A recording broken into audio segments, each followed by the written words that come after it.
Today, we are on Federalist number 10. This is one of the most famous. This one is by James Madison. This is the one where he talks about how the organization of the Constitution of the United States helps defeat the power of faction. So what he says is, by a faction, I understand a number of citizens, whether amounting to a majority or a minority of the whole, who are united and actuated by some common impulse of passion or of interest adverse to the rights of other citizens or to the permanent and aggregate interests of the community. So what he says, basically, a faction is any political group of people organizing against another group of people or organizing against a future interest. He says there are two methods of curing the mischiefs of faction. The one by removing its causes, the other by controlling its effects.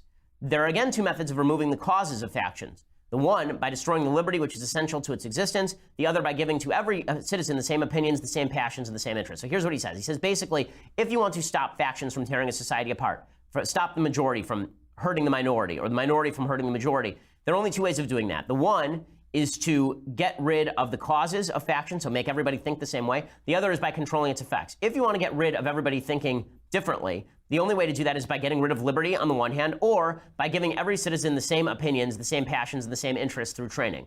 He says that the getting rid of the causes is a fool's errand. And he says, if you destroy liberty, that's worse than the disease. He says, liberty is to faction what air is to fire, an ailment without which it instantly expires. He says that getting rid of liberty is like getting rid of air because you want to get rid of bad animals. You get rid of all animals. He says that also having everybody agree is unwise. He says as long as the reason of man continues fallible and he has liberty to exercise it, different opinions will be formed.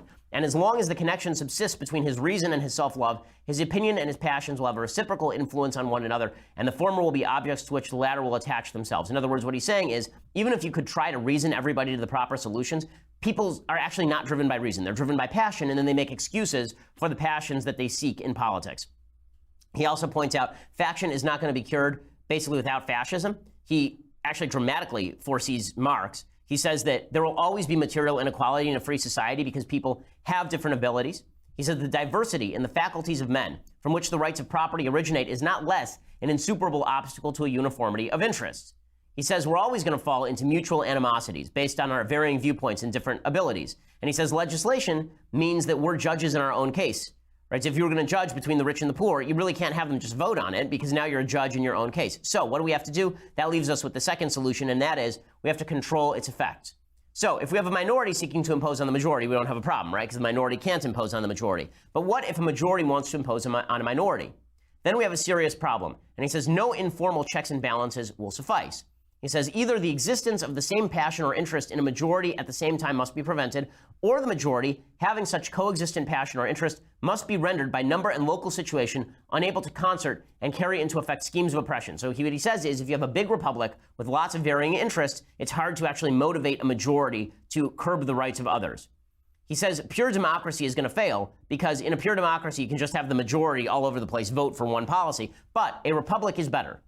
Right? And then he differentiates between a democracy and a republic. This is very, very important. Okay, the reason it's important is because you'll hear people say stupid things like America is a democracy. America is not a democracy, it's a republic. Or there's no difference between American democracy and an American republic. There are two major differences, and Madison spells them out clearly. He says, first, the delegation of the government in the latter, in the republic, to a small number of citizens elected by the rest. Secondly, the greater number of citizens and greater sphere of country over which the latter may be extended. So you can have a bigger republic than you can have a democracy. Very hard to have a democracy of 300 million because having 300 million people vote on any topic is going to fail. It's hard to even get people to vote for local dog catcher.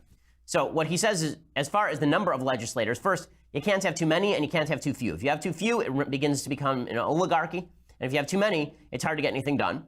And then he says also, a large republic means that it will be difficult to coordinate interests. In a small republic, you could have a majority that elects a couple of politicians and they become dictators. But in a large majority, in a large republic, it's hard to get all of the interests to coordinate. He says the smaller the society, the fewer probably will be the distinct parties and interests composing it. The fewer the distinct parties and interests, the more frequently will a majority be found of the same party, and the smaller the number of individuals composing that majority, the smaller the compass within which they are placed, so it's easy to become oppressive. Right? Instead, he says, we need localism on most levels, but broader republicanism for the big stuff. He says the influence of factious leaders may kindle a flame within particular states, but will be unable to spread a general conflagration through the other states. A religious sect may degenerate into a political faction and part of the Confederacy. But the variety of sects dispersed over the entire face of it must secure the national councils against any danger from that source. You won't have Catholic rule or Mormon rule or Jewish rule or Protestant rule in the United States because there's too much diversity.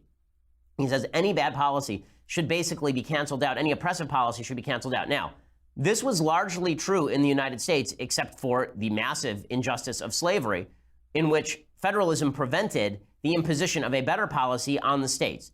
Right? It was a two-edged sword. If there was bad policy in the states, the federal government didn't really have the capacity to stop it. But if there was bad policy in the states in some other ways, then the federal government also didn't become that policy, right? The federal government was never dominated by slaveholders. It was dominated by people who were in favor of the states having their own policy on it, which is not quite the same thing. In effect, it is, but in theory, it is not. In any case, the whole point here is that the diversity of viewpoints makes for a large republic a more liberty-oriented system, right? You're not getting rid of faction per se. So when people lament faction itself, that's silly. You can't get rid of faction, but you can control its effects. That's what Federalist number 10 is about. And Madison very clearly